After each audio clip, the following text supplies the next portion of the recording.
Okay, let's look at indicators. OVI, Objectively Verifiable Indicators. What do we mean by objectively verifiable? It means that whoever collects that information should get the same result. They're objective.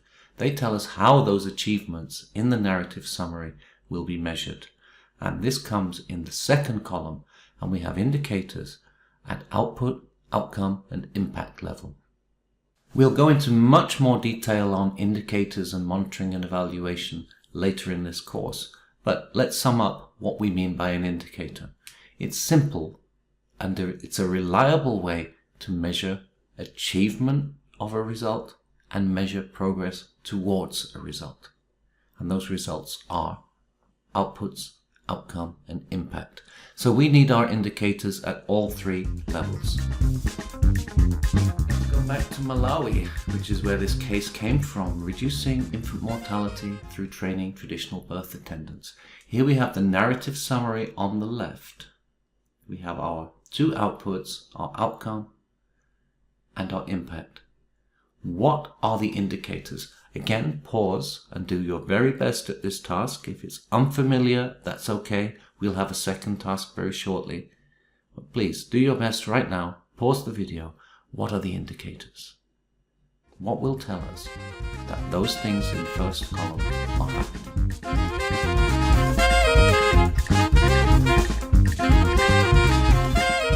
Let's work from the outputs up because those are typically the easiest to measure. How will we know we have increased availability of TBAs? We need to get very specific here. What will tell us that we have more availability?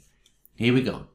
The number of TBAs in the district who are trained in antenatal care and safe delivery increases from 215 to 450. Very, very specific way to measure availability. How about number 2? Expectant mothers are aware of the risks of unassisted births. How will we measure awareness?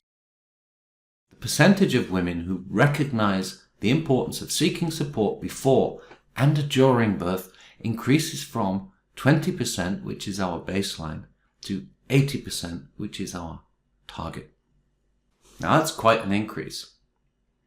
We're doubling the number of trained traditional birth attendants, and we're expecting the number of women who realize the importance of seeking help from a trained professional to multiply by 4 times. That should give us more women giving birth with the help of trained birth attendants. But how are we going to measure that? What will tell us that more women are giving birth with the help of trained TBAs?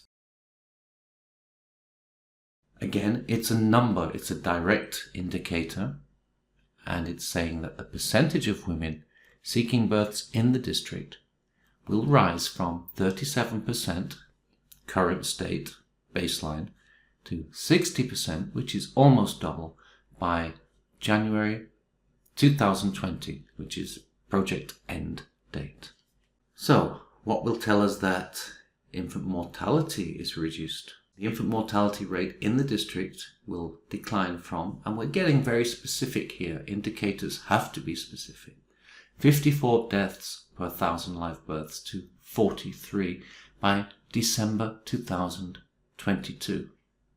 Notice that the impact, the date for achieving the impact, is 2 years after the end of the project. And also that the decline in infant mortality is not as dramatic as the uptake on the services provided. That's because, of course, we have other external factors that can affect infant mortality. We'll come to those later when we look at assumptions.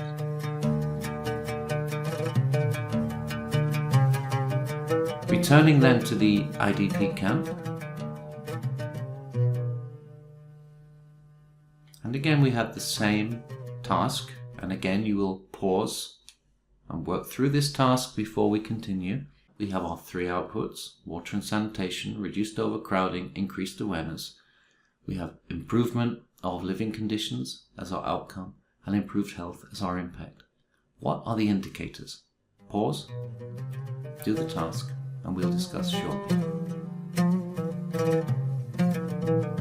Again, let's start from the outputs. Water and sanitation, accessibility to safe water and latrines. We have 3 indicators. 3 litres of safe water per day, 5 water tanks functioning, 20 latrines functioning within 10 days. What about reduced overcrowding? 100 extra tents occupied, and the maximum occupancy of 90% of those is just 10 people. And to measure the awareness, what is our indicator here?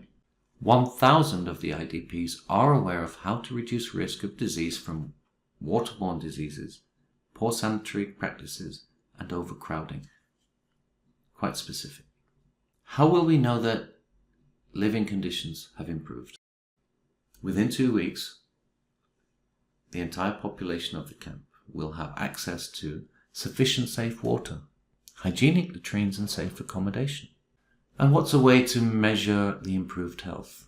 Here we've chosen that the number of cases of waterborne disease will drop by 50%.